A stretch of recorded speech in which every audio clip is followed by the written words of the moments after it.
Meus amigos, minhas amigas, boa noite para todos nós. Que Jesus nos abençoe nesta noite de reflexões, que sintamos-nos envolvidos e embalados pela sua doce paz, para que assim nos façamos também mais receptivos àquilo que a espiritualidade há de nos trazer em termos de reflexão e inspiração para a caminhada da vida. A doutrina espírita tem como livro fundante, digamos assim, uma obra sublime. O Livro dos Espíritos é grandioso pela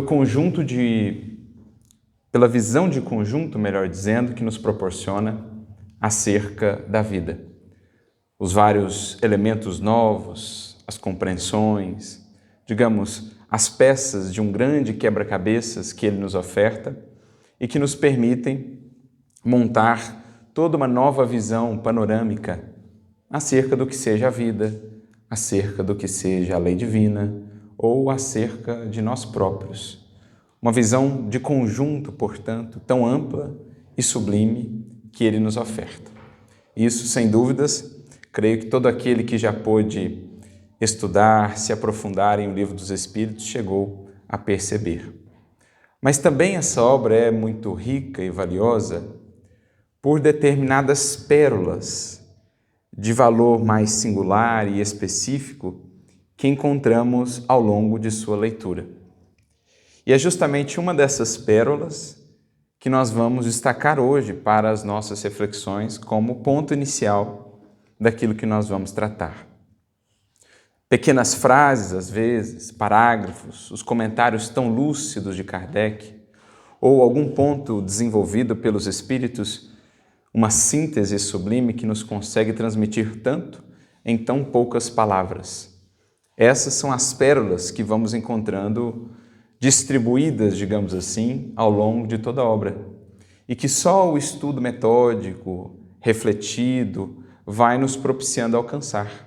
Por vezes já lemos a obra, já tivemos a oportunidade de lê-la 1, 2, 3 ou mais vezes, mas só lá pela 10ª leitura, muitos anos à frente no estudo, é que vamos ter um olhar um pouco mais percussiente, um pouco mais atento para determinadas pérolas que antes não as víamos assim, com essa profundidade.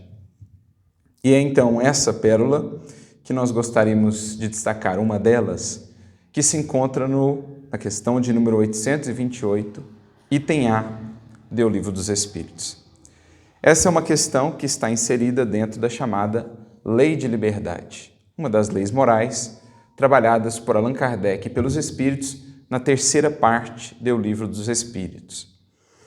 E dentro dessa Lei de Liberdade, Kardec estava ali tratando com os Espíritos do caso de alguns indivíduos, por exemplo, que defendem certas ideias de liberdade, ideias de progresso, digamos assim, no que tange, por exemplo, aos outros.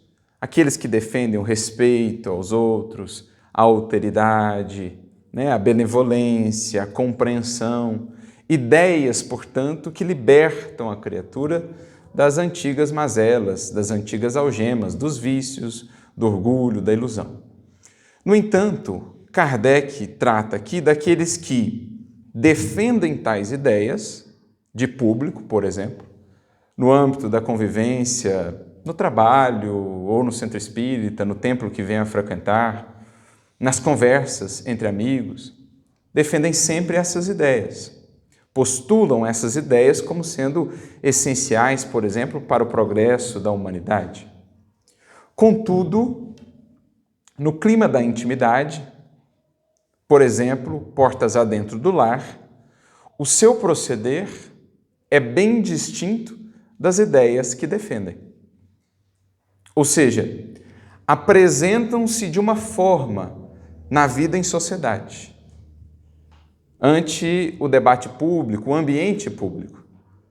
Contudo, no ambiente mais privado ou particular, mostram-se, em verdade, outras pessoas, ou apresentam-se com uma característica diversa daquela que as ideias que propagam apresentam. Então Kardec faz uma indagação aos benfeitores a respeito desses indivíduos, que seriam aí liberais ou têm ideias de liberalidade, né, de progresso e tudo mais. Contudo, no âmbito do lar, por exemplo, apresentam-se muitas vezes como déspotas. Ou, como vemos lá em O Evangelho segundo o Espiritismo também, os ditos tiranos domésticos. No lar é a rispidez, a dureza, a intransigência. Lá fora, muitas das vezes, a palavra amena, doce, que defende ou que difunde o respeito, a compreensão e a benevolência. Então, Kardec está tratando daqueles que adotam uma postura no clima da intimidade distinta daquilo que apresentam para a sociedade, um certo verniz, de uma certa imagem que constroem acerca de si próprios. No item subsequente dessa questão 828, onde ele trata disso e das responsabilidades naturalmente associadas a esse tipo de conduta, né? Bastaria apenas defender tais ideias sem que eu as aplique? É mais ou menos disso que Kardec está tratando. E os espíritos, então, trarão a responsabilidade amplificada para aqueles que, já conhecendo determinadas ideias e o seu valor, a sua importância, ainda não aplicam às suas vidas. No item seguinte, 828A, Kardec segue tratando disso, perguntando aos benfeitores, então, se lhes serão levadas em conta essas ideias na outra vida. Então, o indivíduo que defendeu essas ideias, mas não as aplicou a si próprio, se ainda assim existiria para ele algum ganho, ou quais as consequências disso para ele na outra vida. Mais uma vez, os espíritos reforçarão esse aspecto da responsabilidade, dizendo que um homem será tão mais responsável conforme o discernimento que ele já alcançou. Portanto, entender o valor e a importância de determinadas ideias, de determinadas condutas e ainda não as aplicar a si mesmo é acrescentar responsabilidade ante o porvir. Mas o que mais nos interessa na resposta dos Espíritos a esse item 828A é uma frase, que é justamente a pérola que nós intentamos destacar para o nosso estudo de hoje. Frase essa que, claro, está ligada aqui ao contexto da pergunta, mas se expande para muito além desse contexto específico da pergunta. Dizem os Espíritos: em verdade vos digo que o homem simples, porém sincero, está mais adiantado na senda para Deus do que aquele que pretende ser ou parecer o que não é. Então, analisemos já a dimensão, a profundidade dessa frase.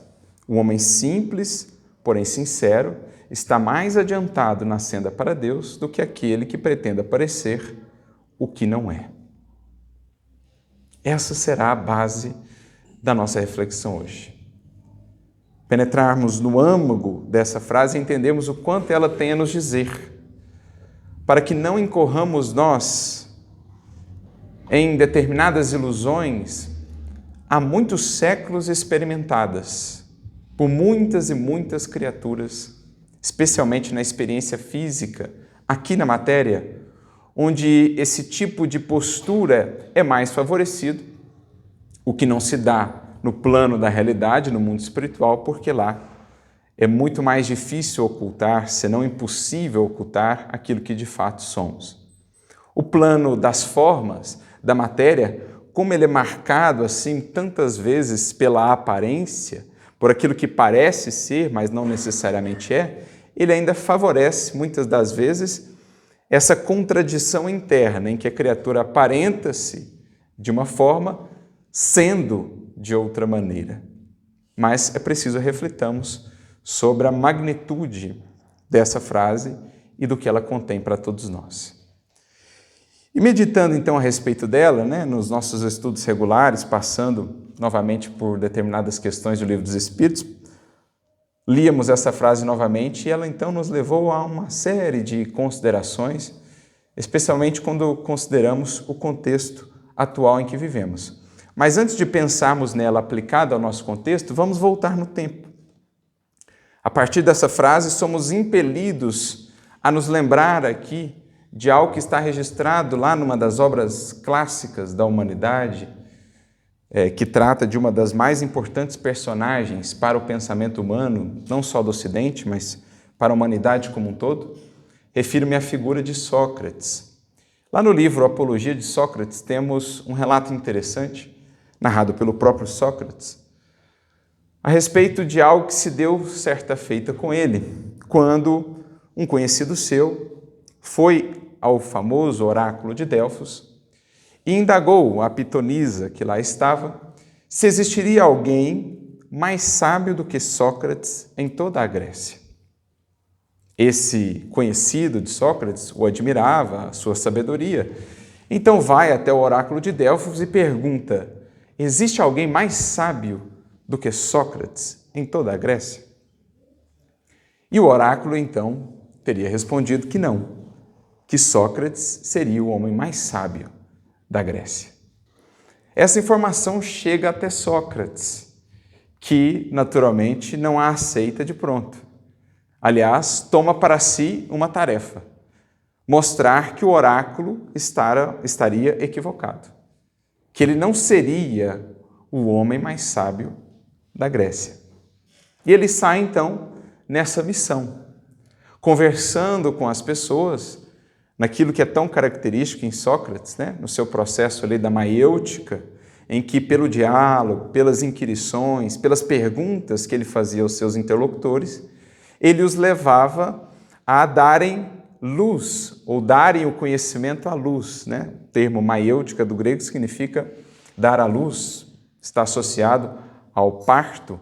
A mãe de Sócrates era parteira, então ele faz aí um jogo de palavras, dizendo que ele também era uma espécie de parteiro. Ele dava à luz ao conhecimento, ou ajudava os outros, melhor dizendo, a darem à luz o conhecimento, por meio dessas indagações, desses diálogos, dessas conversas. E assim ele fez, então. Ele vai em busca de diferentes setores da sociedade, conversando ali com expoentes desses setores para tentar encontrar alguém que fosse mais sábio do que ele, provar que o oráculo, então, de Delfos estava equivocado. Assim ele se dirige aos políticos, se dirige aos poetas, se dirige aos artífices ou aos artesãos, e ele vai estabelecendo aqueles diálogos. E nota que, de fato, nas áreas respectivas de conhecimento de cada um daqueles grupos, de cada um daqueles indivíduos, eles efetivamente sabiam muito. Conheciam muito sobre, por exemplo, os políticos, sobre as leis, sobre como regular a vida em sociedade, a famosa polis. Então ele vai perguntando a eles sobre aqueles temas, aqueles assuntos, e eles vão respondendo, denotando o seu conhecimento, a sua sabedoria em torno daquela área. O mesmo se deu com os poetas, o mesmo se deu com os artífices. Contudo, em determinado momento, Sócrates vai promovendo uma mudança de território, digamos assim, na conversa. Daquele território que lhes era muito conhecido, que era muito, digamos, frequentado por eles, Sócrates os vai levando a outros territórios, isto é, a outros temas, a outros assuntos. E aí ele nota algo interessante, que aqueles todos com os quais ele havia conversado, embora conhecessem muito sobre as suas áreas específicas, acreditavam que, por conhecerem muito naquelas áreas, também sobre outras áreas deveriam saber o suficiente, ou até mesmo muito, de maneira considerável. E se aventuravam, digamos assim, a emitir opiniões, considerações sobre assuntos que, em verdade, analisando mais profundamente, não dominavam. Ou seja, por serem reconhecidos como sábios naquelas áreas que lhes eram mais próprias, queriam transpor intentavam transpor aquele conhecimento a todas as outras áreas, a todos os outros assuntos, querendo, portanto, mostrarem-se sábios também em áreas que efetivamente não dominavam. Em outras palavras, Sócrates notou que, sim, em determinadas áreas, eles conheciam bastante, mas que em outras áreas, quando os assuntos eram outros, eles queriam parecer também profundos conhecedores daquelas áreas, embora não o fossem. Ou seja, desejariam transmitir uma imagem, uma aparência de sabedoria que efetivamente não era real, porque tinham dificuldades em reconhecer os traços, os limites, digamos assim, de sua ignorância, ou também de sua sabedoria. Como não queriam estabelecer limites para a sua sabedoria, tinham dificuldade em aceitar também os limites, os delimitadores da sua ignorância. Julgavam-se menos ignorantes do que de fato eram, ou queriam aparentar como tal. E com isso aventuravam-se a emitir opiniões que apenas atestavam essa ignorância que negavam sobre determinados assuntos. Ou seja, Sócrates nota que intentavam parecer o que de fato não eram. E isso mesmo, essa própria postura, denotava a ausência da verdadeira sabedoria. De modo que, depois de muitos diálogos, de toda uma jornada nessa missão a que se propôs, Sócrates chega a concluir, a contragosto, que de fato ele seria o homem mais sábio da Grécia. A contragosto. Mas por que ele seria o homem mais sábio da Grécia? Porque ele não se aventurava a falar, a concluir, a aparentar uma sabedoria, um conhecimento que efetivamente ele não possuía. Ele aceitava os limites do seu saber, portanto, reconhecia melhor a dimensão do quanto ignorava. E justamente por isso, por não querer parecer o que não era, por, digamos assim, contentar-se com o que ele era de fato, até onde havia chegado, justamente por isso, ele seria então mais sábio. Essa é uma das reflexões, ou um dos relatos acerca da figura de Sócrates mais interessantes e mais conhecidos na história da filosofia. Aquele que tentou provar que o oráculo estaria equivocado, não sendo ele o homem mais sábio da Grécia, mas acabou, por meio das suas conversas e dos seus diálogos, por concluir que sim, ele seria esse homem mais sábio justamente porque sabia dimensionar a sua ignorância. Não se aventurava a transmitir uma imagem, a passar adiante um conhecimento que efetivamente não possuía em bases sólidas e seguras. Vejamos que essa conclusão de Sócrates, ou todo esse relato acerca dele, está profundamente vinculado àquilo que os Espíritos nos disseram. Recordando aquilo que está lá em O Livro dos Espíritos, o homem simples, porém sincero, está mais adiantado na senda para Deus do que aquele que pretende parecer o que não é. Exatamente a conclusão de Sócrates, lá mais em termos de sabedoria. O verdadeiro sábio é aquele que reconhece o quanto ele ignora e não se aventura a apresentar, a ofertar a imagem de uma sabedoria que não foi arduamente construída pelo estudo, pela reflexão, pela meditação. É aquele, portanto, o verdadeiro sábio que tem um compromisso com a verdade e não com uma imagem, não com uma aparência. Por isso que os Espíritos dizem simples, porém sincero. Sincero aqui nesse sentido. Aquele para o qual a verdade é uma força, a verdade é, digamos, uma entidade a ser respeitada, a ser reverenciada.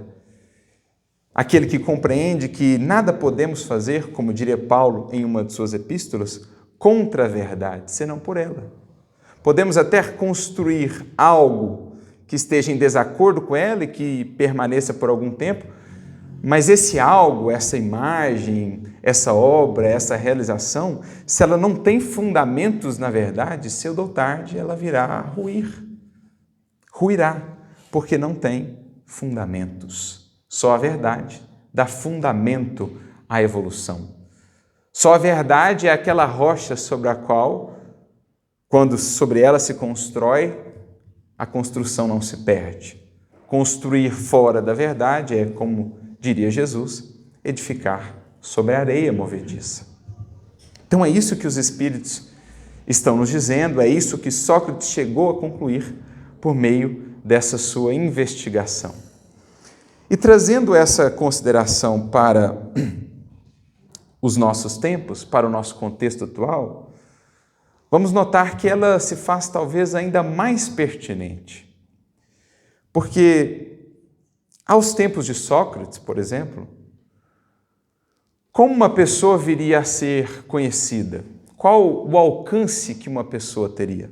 As coisas eram imensamente mais limitadas. Por exemplo, a difusão do conhecimento, a maneira de interagir com outras pessoas, tudo era imensamente mais limitado. Então, a imensa maioria das pessoas, nós, espíritos que vivemos em outros tempos, passamos uma existência inteira quase que no anonimato, conhecidos por poucos, por aqueles que faziam parte ali da nossa vila, da nossa cidade, onde quer que tenhamos vivido nas múltiplas existências anteriores.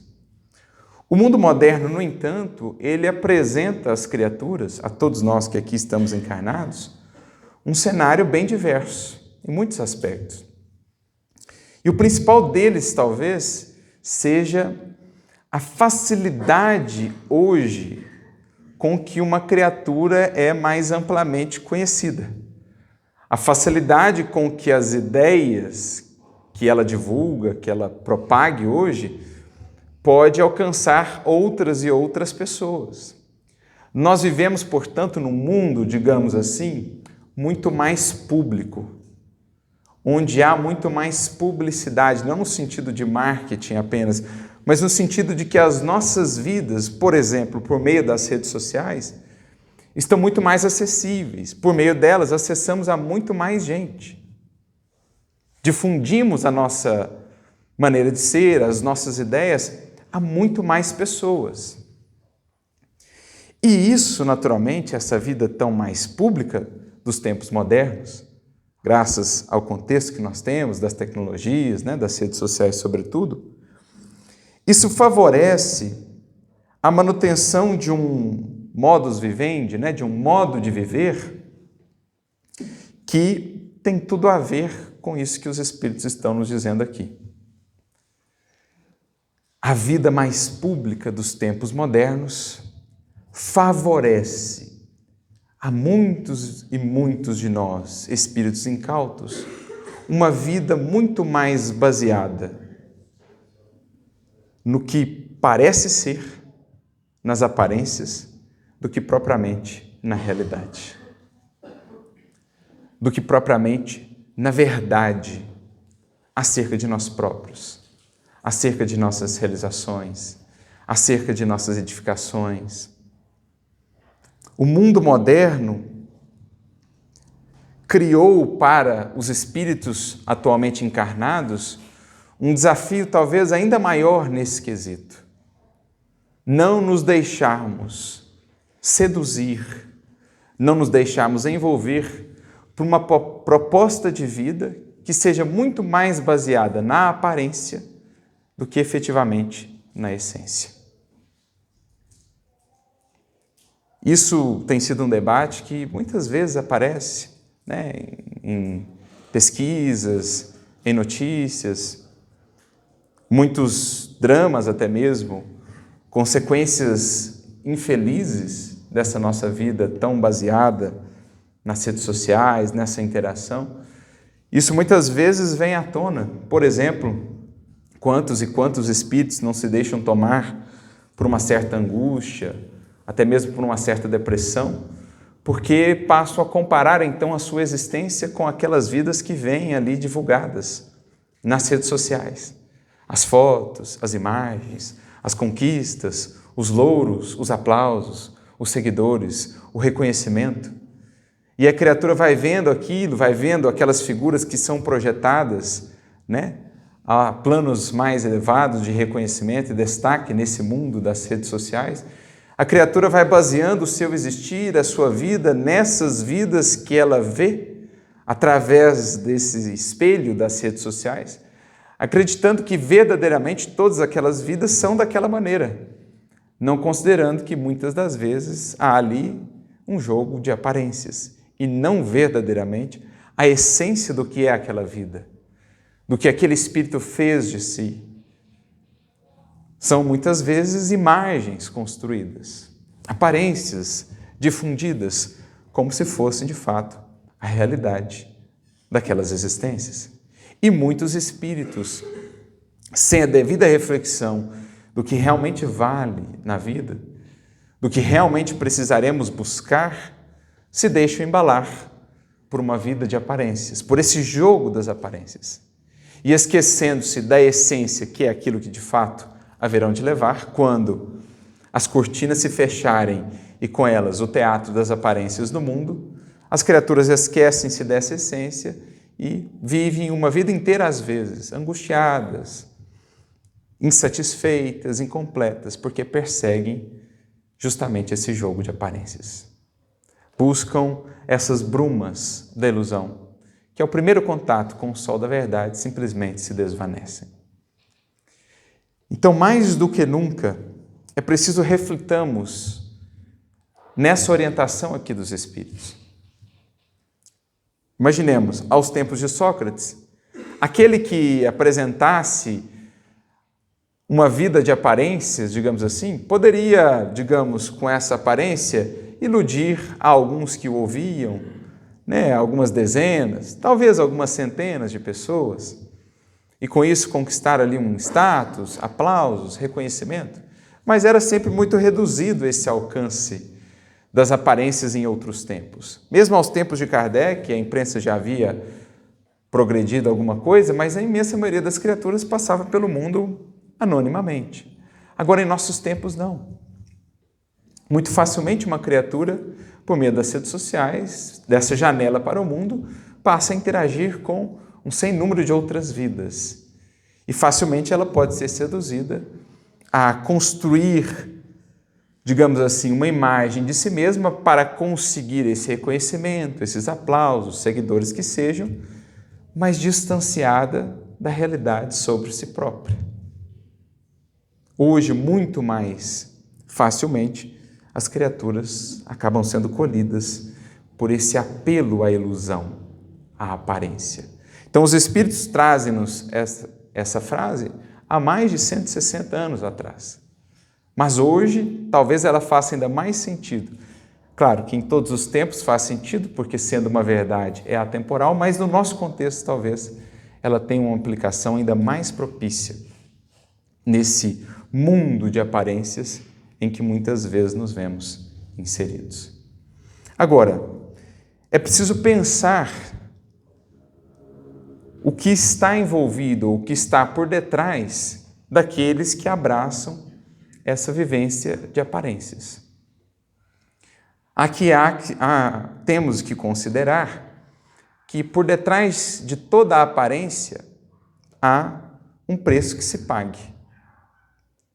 Então, por exemplo, aqueles que, para Sócrates ou diante de Sócrates, queriam aparentar um conhecimento que efetivamente não possuíam, eles pagavam ali um preço dessa aparência que queriam transmitir, porque, diante de quem realmente conhece o assunto, acabam passando, no mínimo, vergonha, né?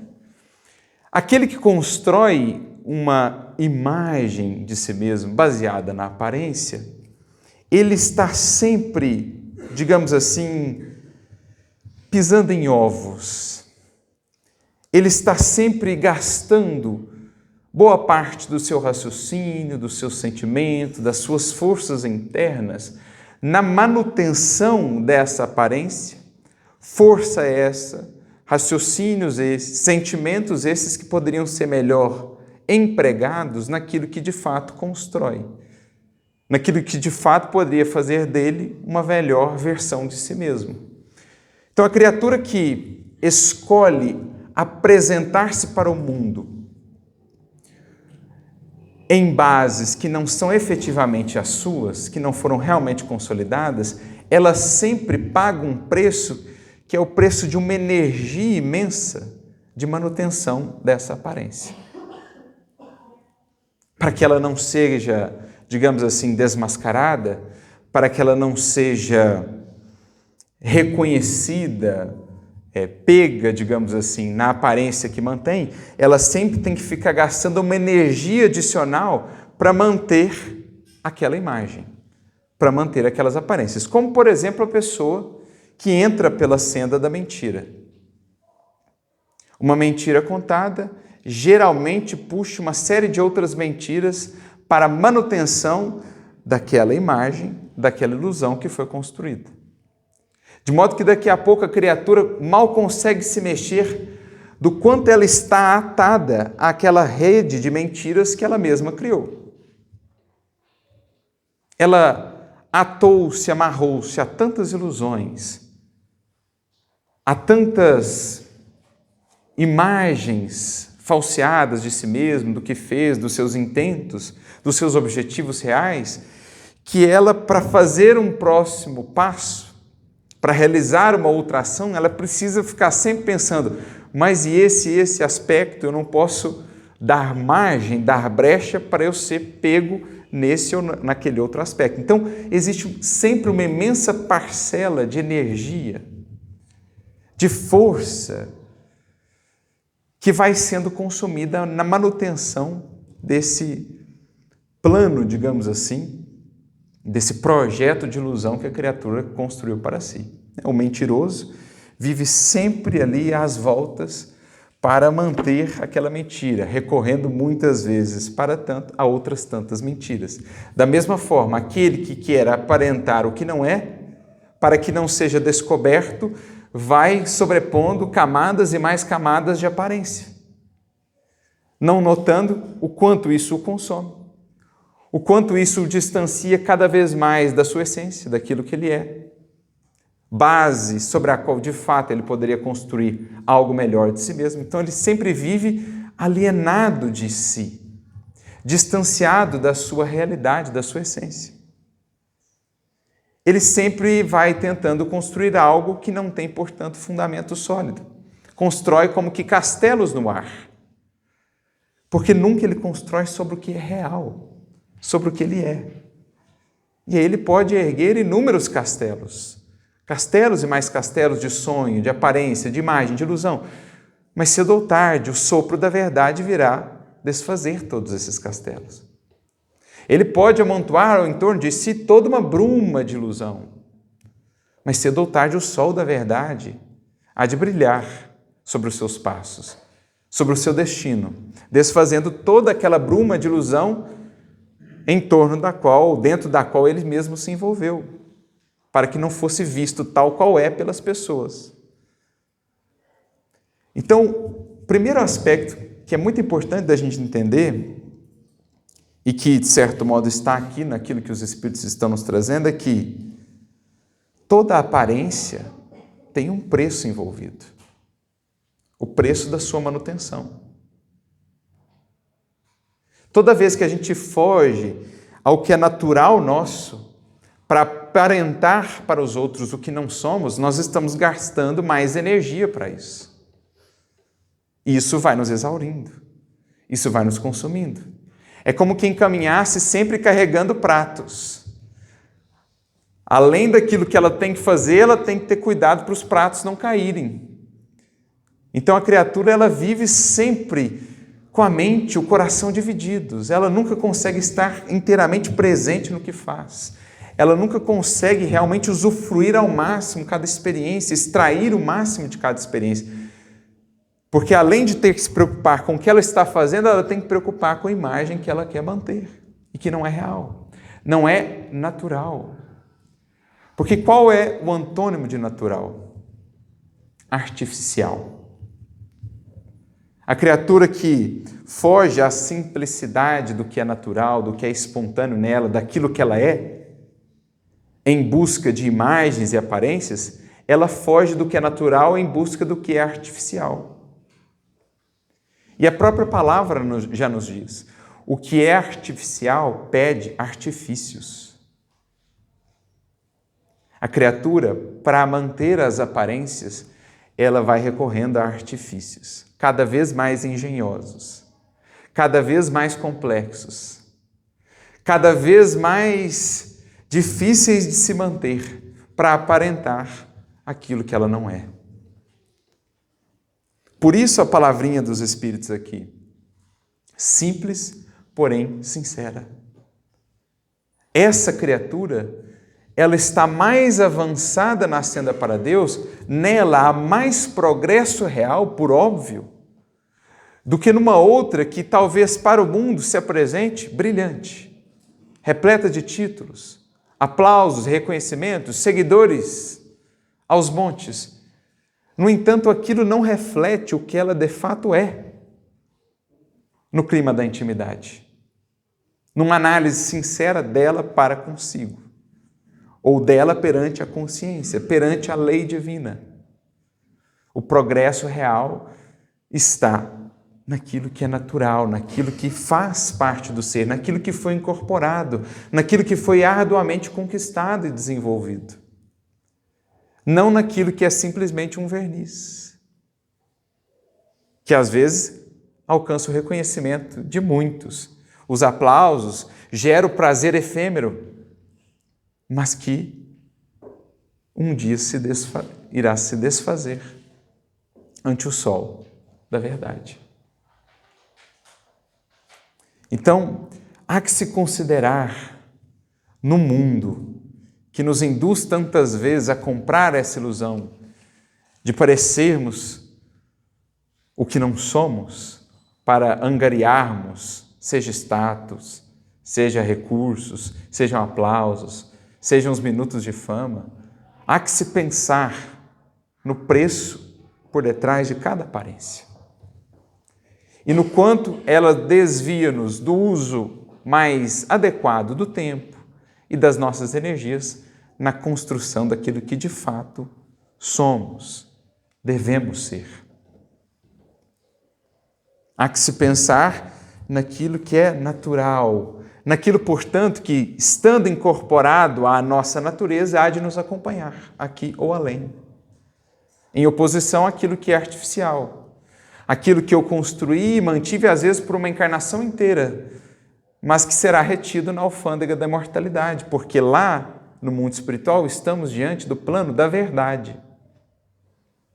Aqui a gente pode ter recorrido aos mais complexos artifícios para nos apresentarmos à sociedade, às outras pessoas, de uma maneira que realmente não somos. Podemos até desencarnar assim, com quadros e reconhecimentos, estátuas, títulos, condecorações, mas chegaremos do lado de lá e facearemos a verdade.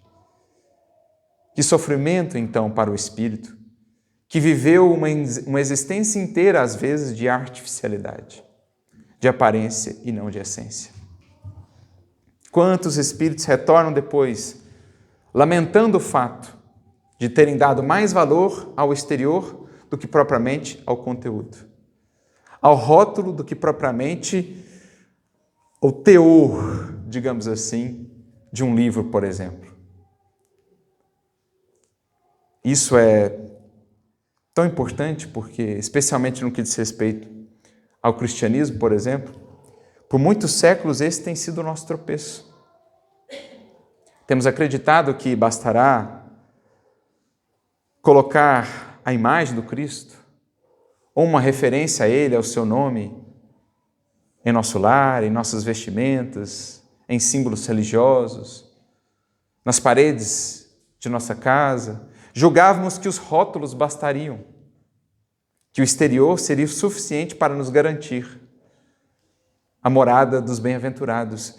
E quantas não têm sido as existências e as desencarnações que nos fizeram lidar com a realidade que não basta ter o Cristo na feição exterior de nossa vida, seja na roupa que vestíamos, seja nos quadros com que adornávamos as nossas paredes ou os nossos templos, seja nos símbolos religiosos que utilizávamos.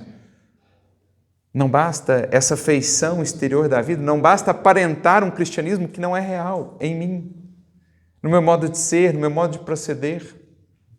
Não basta, como diria André Luiz, a santidade de superfície. Porque se ela pode conquistar o reconhecimento e o aplauso de alguns aqui neste mundo, aos espíritos não engana, muito menos a Deus e a sua lei. Portanto, mais vale uma construção efetiva e real do cristianismo em nós, ainda que não reconhecidos, ainda que não sejamos vistos, ainda que não contemos com a gratidão, mas se existir algo verdadeiro, interno, a mais do cristianismo em nós, esse algo falará muito mais por nós diante da lei divina do que o aplauso de multidões que aplaudiam em verdade uma santidade talvez de superfície, uma aparência de virtude que efetivamente não era aquela que cultivávamos no dia a dia, na convivência com os mais próximos, quando ninguém está vendo, quando não está lá registrado ou gravado em uma rede social. Isso vale muito mais, isso atesta muito mais um progresso do que propriamente aquilo que foi angariado por uma imagem falsa transmitida. Nesse sentido, recordamos-nos aqui de uma mensagem do André Luiz, que vai nos levar a meditar a esse respeito, não só sobre a importância capital de valorizarmos mais a essência do que a aparência, como também entendermos qual a aplicação que estamos de fato dando àquilo que nós já angariamos. Então, por exemplo, um conhecimento. Às vezes eu realmente me aprofundei em um determinado conhecimento, em uma determinada área. Por exemplo, algo que nos toca aqui mais propriamente no Espiritismo. Eu estudei, passei a conhecer, tenho de fato um cabedal mais considerável de conhecimento espírita. Isso é parte do processo de evolução, é importante que o façamos.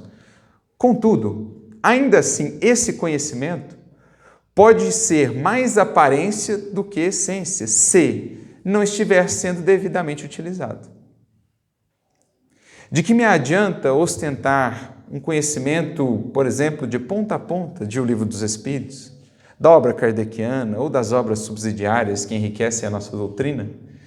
De que me adianta demonstrar, aparentar esse conhecimento se ele não estiver a serviço, de fato, do bem comum, da instrução das pessoas, do meu melhoramento, de escolhas melhores que eu deva ter? Por mais que esse conhecimento seja valioso, por mais que ele tenha me custado horas e horas de estudo, se ele ainda não cumpre a sua função primordial, ele ainda é mais aparência do que propriamente essência. Da mesma forma, os ensaios de virtude que já tenhamos, não somos plenamente humildes, não somos plenamente caridosos, mas algo já temos dessa ou daquela virtude. Elas já começaram a desabrochar em nós. Contudo, é preciso refletir no uso que eu faço dessa virtude incipiente. Se eu exerço, por exemplo, a caridade, menos pela caridade em si, e mais pelo reconhecimento que eu possa ter a partir dessa caridade exercida, ela é uma virtude mais de aparência do que propriamente de essência. Embora já exista um ato nobre ali, estou ajudando alguém, por exemplo, estou fazendo um trabalho de auxílio, existe algo nobre ali, mas o intuito é qual? É realmente servir por servir? É a virtude por si mesma? É o ser fiel a Deus e à consciência? Ou é antes um anseio de, a partir daquela virtude iniciante, conquistar algum reconhecimento ou algum aplauso? Se assim for, ainda é uma virtude mais aparente do que propriamente essencial, profunda, entranhada em nós. O que nos remete, por exemplo, à questão 895 de O Livro dos Espíritos, quando Kardec pergunta assim aos benfeitores: tirados todos os vícios que nós tão bem conhecemos, qual o sinal mais característico da imperfeição humana? Respondem os espíritos: o interesse pessoal. E acrescentam ainda eles dizendo: muitas das vezes a criatura até tem certas qualidades, mas que são, digamos assim, desvirtuadas por esse interesse pessoal. Então a criatura até tem já alguma qualidade, mas ela é mais aparente do que propriamente essencial. Ela é mais uma casca, um verniz, do que propriamente algo profundo e entranhado nele. Por quê? Ainda há ali mais de interesse pessoal do que propriamente compromisso sincero com a verdade, com o progresso, com o seu amadurecimento espiritual. Por isso eles usam lá, na resposta dos Espíritos, um símbolo interessante. Eles dizem assim: em muitas criaturas, as ditas virtudes são como que aquela douradura num objeto de cobre. Então você pega um objeto de cobre e você põe ali uma fina película de ouro para que ele pareça mais valioso do que ele é.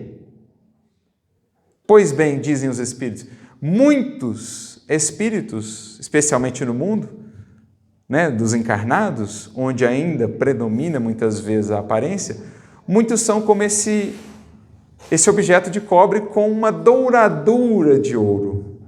Basta que uma pedra de toque, por exemplo, do interesse, um convite a um sacrifício um pouquinho mais amplo, a uma entrega um pouquinho maior, a uma renúncia um pouquinho maior, você logo vê que aquela virtude era muito mais uma casquinha do que propriamente algo que já fazia parte da natureza do ser, da essência do ser. Às vezes ele ostentava, por exemplo, uma benevolência, uma paciência que era difundida, que era aparentada, mas que na hora de ser testada mesmo, mostrou-se ainda muito mais uma casquinha do que realmente algo sólido, algo profundo. Ou seja, é preciso meditarmos também, quando falamos de aparência e de essência, de progresso real, é preciso meditarmos qual a finalidade, a aplicação daquilo que nós temos desenvolvido em nós.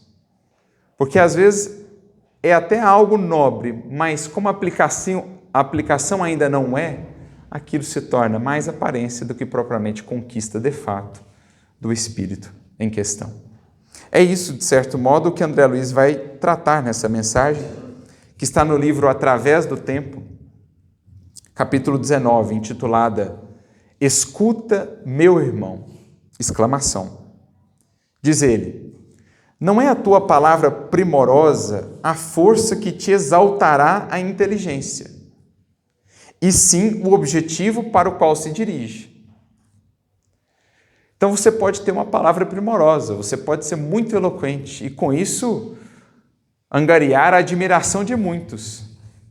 Mas essa admiração não necessariamente representará progresso real para você. Eles estarão aplaudindo a palavra bonita que você tem, mas você só estará alcançando um progresso real se essa palavra bonita estiver a serviço do bem. Porque aí eu tenho algo que é realmente verdadeiro. Não é simplesmente imagem. Porque falar de maneira bela, eloquentemente, tivemos muitos exemplos ao longo da história e ainda hoje os temos, de indivíduos que não necessariamente eram bons, virtuosos, ou cuja palavra estava realmente a serviço do bem. Então, aquela aparência, a palavra que encanta e fascina, construía, mantinha uma imagem para eles muito agradável. No entanto, aquilo não era real, não era o progresso real. Não é a dádiva que te confere o título de benfeitor, mas o modo pelo qual te manifestas através dela. Então, posso estender a dádiva a milhares de criaturas. Recursos recebidos, recursos que eu passo adiante. A maioria deles, recursos que nem meus são, e eu passo adiante. Na visão de muitos, eu serei um benfeitor. Mas se eu estiver fazendo aquilo movido apenas pelo interesse pessoal, de status ou de reconhecimento, para muitos, eu tenho a imagem de um benfeitor, mas não sou de fato. Eu sei que não sou de fato, porque sei a real motivação do meu fazer. Então veja o quanto, muitas das vezes, se não em todas elas, a aparência engana. E muitas das vezes há aí um auto-engano, porque a criatura sabe que aquilo não é real, mas ela se contenta que os outros achem que é real. Ela tenta enganar-se a si própria, para desenganar-se mais à frente, com um remorso acrescido, pelo tempo perdido, com lágrimas mais amargas, por não ter aproveitado devidamente o tempo para construir aquilo que é verdadeiro. Não é a fortuna material que te faz realmente rico, e sim a aplicação dignificante das utilidades que retens a benefício de todos. Então a riqueza, a fortuna material pode dar um verniz de grandiosidade, mas só conhecendo a alma é que você vê o quão realmente ela é grandiosa ou não.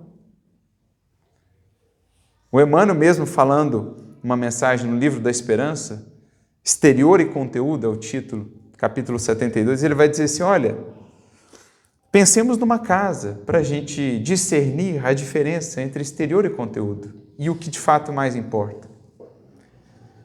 Você tem casas que são belíssimas na fachada, verdadeiros palácios, soberbos, castelos, mas ao adentrar a casa ela parece um mausoléu, é fria, sem vida, não acolhe. Ao passo que existem choupanas, que vistas de fora são assim, simples e simples. Cúmulo da simplicidade. Às vezes não tem aquela aparência assim tão bela, tão fascinante, mas ao adentrar a choupana, você se sente verdadeiramente abrigado, acolhido. Há uma lareira, há o calor humano, é acolhedora. Vamos transpor esse símbolo das casas para as pessoas. Porque existem pessoas similares aos palácios sem vida e pessoas similares às choupanas repletas de vida. Tem pessoas que aparentam ser verdadeiros palácios, castelos, na fachada, mas basta entrar em contato com aquela alma, conversar com ela, conviver com ela, e você vê que aquela fachada esconde uma residência fria, onde não há acolhimento, onde não há luz verdadeira. Ao passo que existem pessoas que são aquelas cabanas simples na fachada, bem singelas, mas que uma vez que você entra naquela alma, tem contato com ela, você percebe o quanto aquela residência acolhe, abriga, está repleta de luz, de riqueza real. Então não dá para analisar a vida só pelo frontispício, só pela capa, pelo rótulo ou pela fachada.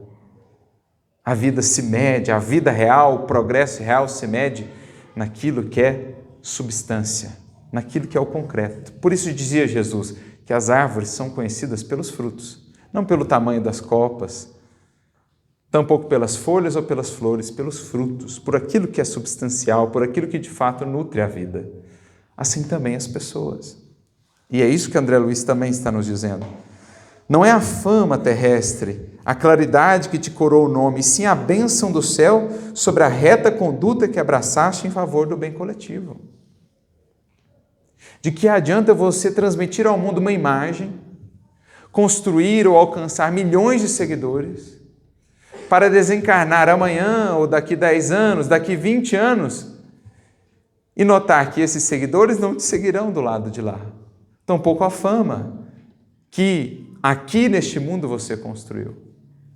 O que te seguirá do lado de lá é aquilo que você é, aquilo que você fez de si. E se você gastou toda a sua energia na manutenção de uma imagem que não é real e que o sol da verdade dissipou, agora é preciso recomeçar.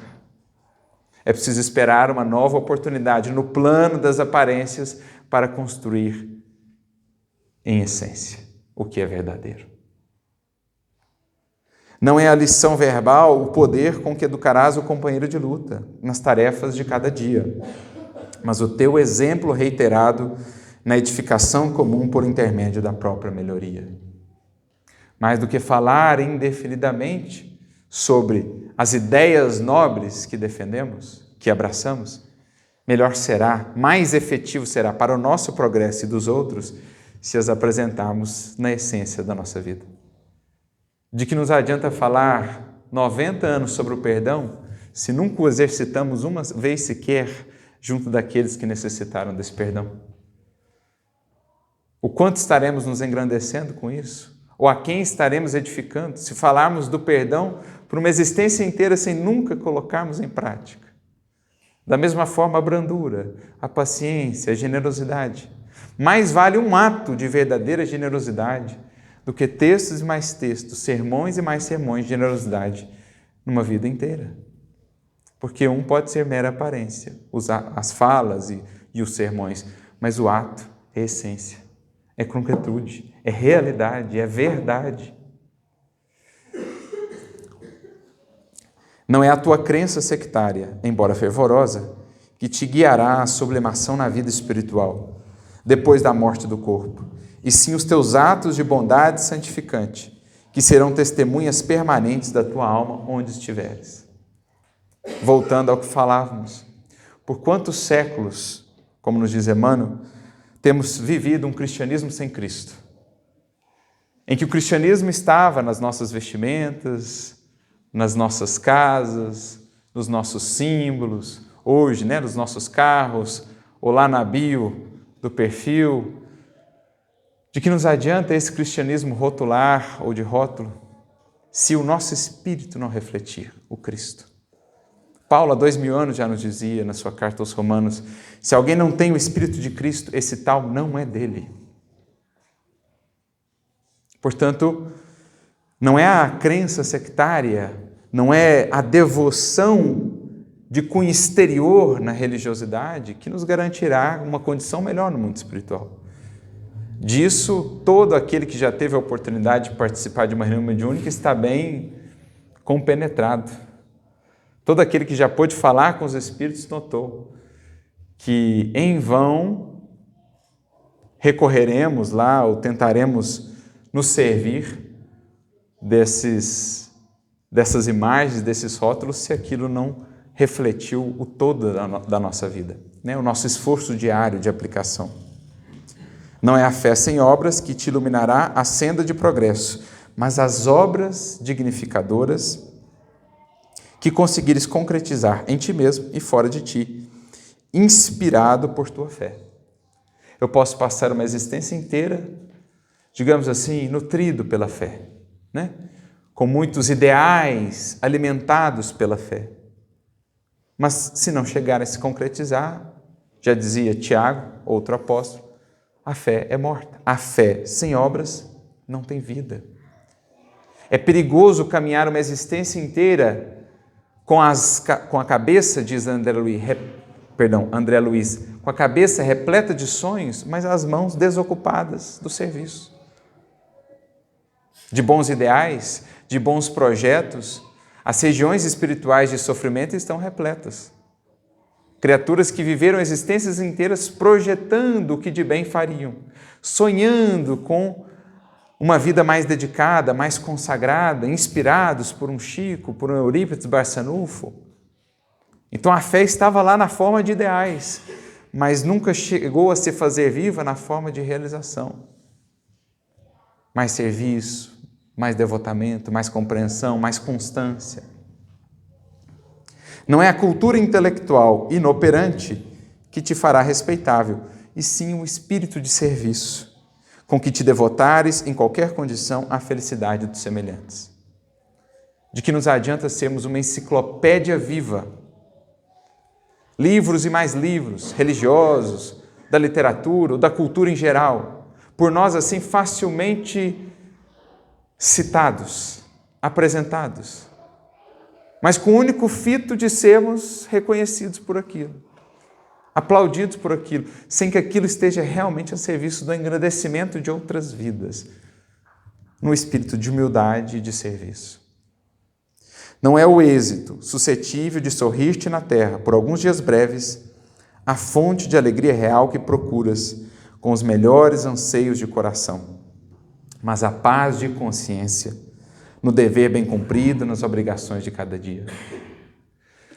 Quantas e quantas criaturas desencarnam ano a ano, decênio a decênio, século a século neste mundo, coroadas pelo êxito, para descobrirem, após o sepulcro, que tudo aquilo era o pó, e ao pó retornou.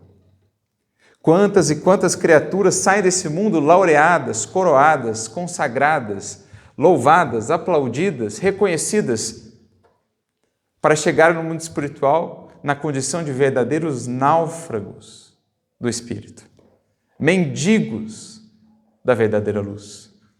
Porque tudo que construíram foram castelos de aparência. E nada, nenhuma cabaninha que seja de essência, de verdade, de sinceridade de si mesmas para consigo. Por isso Jesus fala-nos tantas vezes: conhecereis a verdade, e só ela vos fará livres. Longe da sinceridade que os Espíritos falavam lá, o homem simples, porém sincero, aquele que sabe que tem muito ainda a fazer, mas que concentra-se em fazer bem, em ser verdadeiro consigo. Esse alguém está muito mais livre, está muito mais à frente em termos de progresso real do que aquele que projeta uma imagem dele lá na frente, mas da qual ele dista ainda quilômetros. Quilômetros e quilômetros. Tudo isso é ilusão. Esse tipo de felicidade, que é uma felicidade projetada naquilo que não somos, é ilusão. Hoje mesmo, relembrava um capítulo do livro Em Torno do Mestre, do grande divulgador espírita Vinícius. Tem um capítulo lá sobre felicidade, em que ele traz uma citação,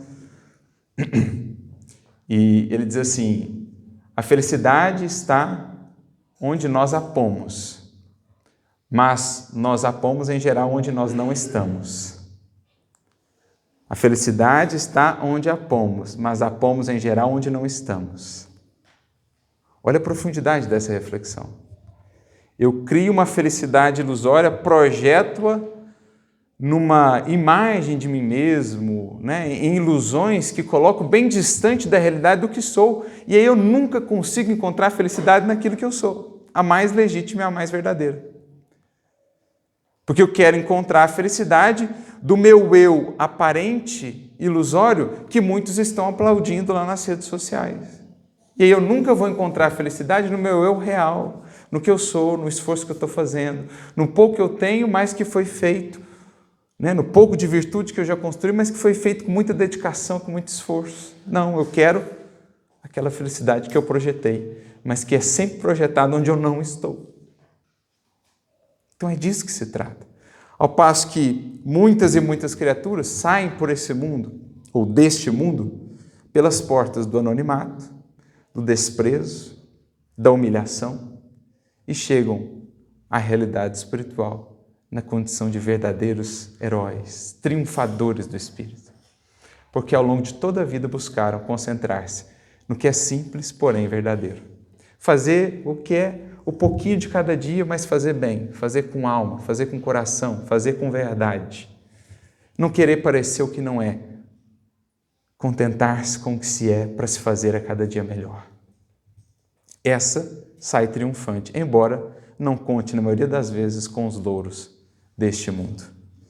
Por isso ele conclui, então: busquemos ser antes de aparentar e fazer antes de instruir.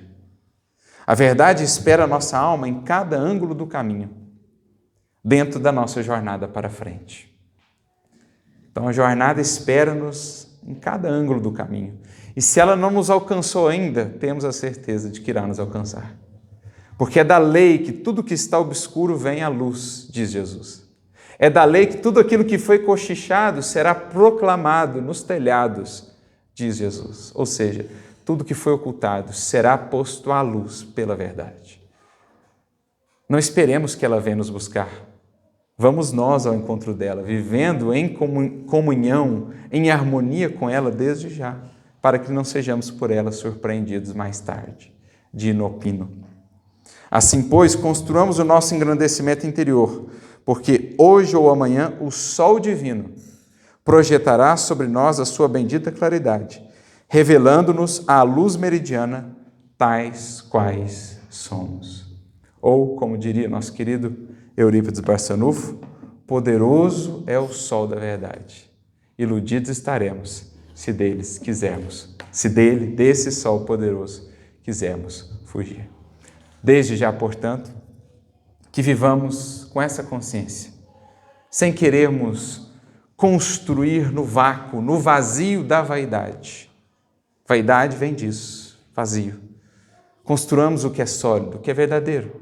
Ainda que não sejamos reconhecidos ou aplaudidos, o aplauso da consciência nos basta, porque isso é o que permanece.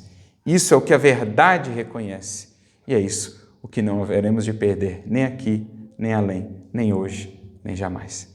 Que Jesus nos abençoe a todos, portanto, a todos muita luz e muita paz.